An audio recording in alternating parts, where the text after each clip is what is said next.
So it turns out that the signature of the quantum field is greater and greater degrees of oneness and wholeness, right? So think about it. When we live in stress, we live in separation, right? Because our senses fool us into believing you're there and I'm here, and everybody is separate from us, and everything is separate from us. That's 3D reality, right? But as you start opening this center, all of a sudden, when you become nobody, no one, no thing, nowhere, and no time, right? That's the moment that your consciousness lines up with the consciousness of the field. That's when you are totally present. Now, here's the deal. If I can get people to believe that just because they can't see something doesn't mean it doesn't exist, if they can just connect and pay attention to that field and stay present with it and become more aware of it, moment after moment after moment, every interaction with that invisible field, every experience lays down new circuits in their brain for them to perceive more of it, right? So then as they keep their attention on it, they start moving closer and closer to it, so they experience less separation and more oneness and wholeness. So then when that happens, there's a cascade of all kinds of physical and chemical and energetic things that begin to happen. So for me, the best way that I can describe that field is it's intelligent love. It's greater levels of order and unity and oneness. And when you strike it and you hit it, it is the most incredibly electric feeling you will ever have. It is the most familiar, unfamiliar feeling you will ever have. You will swear that you are ancient in that moment, and you will connect. And it won't be just like love for your puppy. You will feel it in every single cell of your body. And I mean like a vibration, a coherence where your body becomes electric. And the only way we can describe that is love. You taste that one time. You want it all the time. Oh, here's what I say. I always say, the first time it happens, the first time it happened to me, and every time since, when I come back to my senses, I always say the same thing. Joe Dispenza, you got this all wrong. Because some veneer, some conditioning is lifted. You start realizing that the way you think life isn't that way. So now, when I've had those moments, Louis, I have said, there cannot be any more love than this until the next experience. Till next time. I mean, how much is there, right? I mean, wow. you get super humbled. When was the last time?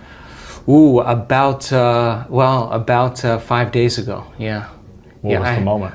Ooh, I just had a very profound mystical experience. I was, I'll tell you the short story. And how often does it happen also? I don't know. I mean, I live for them. Yeah. So you try to do it every month if you can? Or no, weekly? I just do the meditations, and then when they happen, if I'm just in the right place and I don't have a plane to catch or an email to answer, and I have a little laxity and I can kind of surrender into the moment, I just, I had this incredible, I don't know how to describe this, but there was a geometric pattern, like mandala, I don't know what it was, and it moved right through my entire body, and it was like working with me, with my physical body, and wow. If I could surrender to it, it was just incredible bliss. I mean, incredible bliss. I mean, I don't know how to describe it. And wow. and when that occurs, when it happened to me, I had this.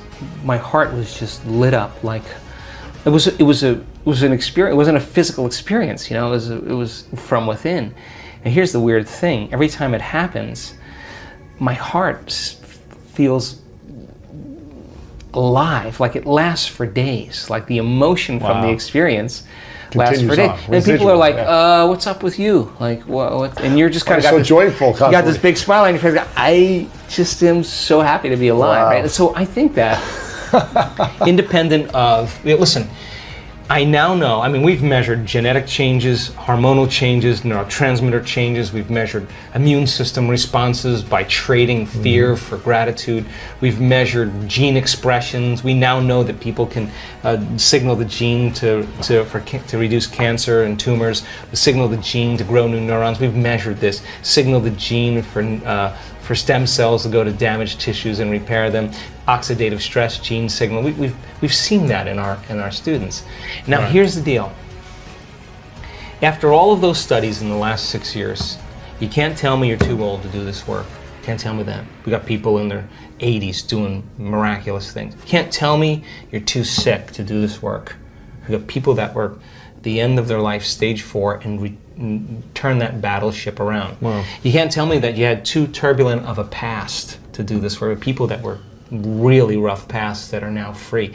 You can't tell me you've never meditated before. We have people who have never meditated before, the most profound mystical experience. Wow. You can't tell me you're too overweight, too underweight, too out of shape, too in shape. You can't tell me that anywhere, because all colors, all races, everybody can do it. That's the cool part about it. And when you get a community of people together and you move them from one state of mind to another, there's this moment, and I can almost predict when it happens, the second or third day, where people just start hooking up.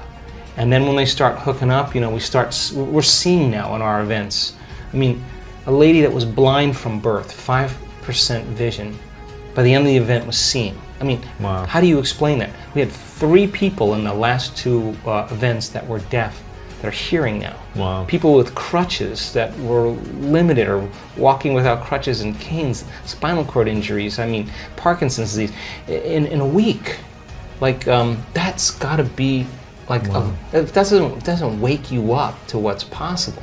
And you're witnessing a tumor on a woman's thyroid that was there at the beginning of the event, is gone at the end of the event. I mean, wow. like, you gotta scratch your head and just go, wow, reality isn't at all the way I think it is, right? And so there's this humility that comes, like, well, I don't know anything, but I'm willing to go down, push the envelope a little bit more.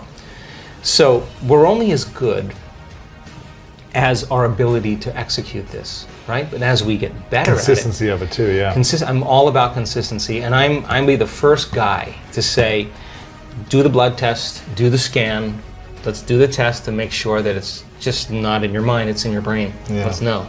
So now the evidence then supports it, the testimonials support it, and all of a sudden people now are beginning to wake up to what's possible. And just like the 4-minute mile.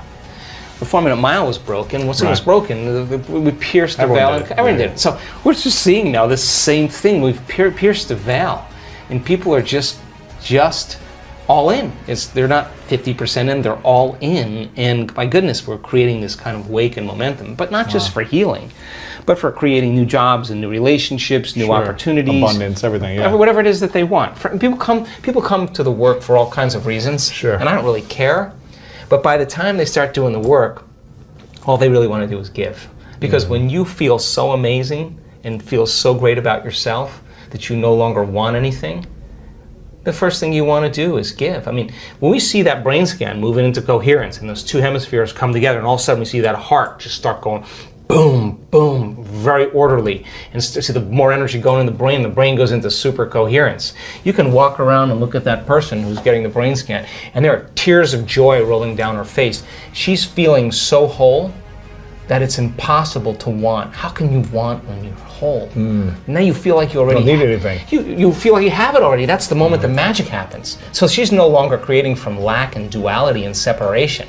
Scarcity, yeah. The scarcity. She's feeling like it already happened. And that's a very profound signal in the field. That's dropping a big stone in the water and it's producing some big waves. And things are starting to manifest. She's attracting synchronicities, everything. Yeah, now she's drawing it to her. So then, if you're doing that, to answer the original question, is that then if you keep practicing that, then you got to get up and maintain that modified state of mind and body your entire day. And it's just a practice. And as you do that and you start seeing all the fun things happening, it's not like, oh, I got to go create my life today. Right. You're like, I got to go because I don't want the magic to stop. So I just do it because I love the crazy, magical, wonderful things that happen that I would just never anticipate in my life. And so people are catching on to it, and they start coming for one reason. They want money or they want health, but it's not about your money. It's not about your health. It's not about your new relationship. It's not even about the mystical moment. It's about who you become in the process. Because overcoming all those limitations to become somebody else, nobody can take that away from you. Wow.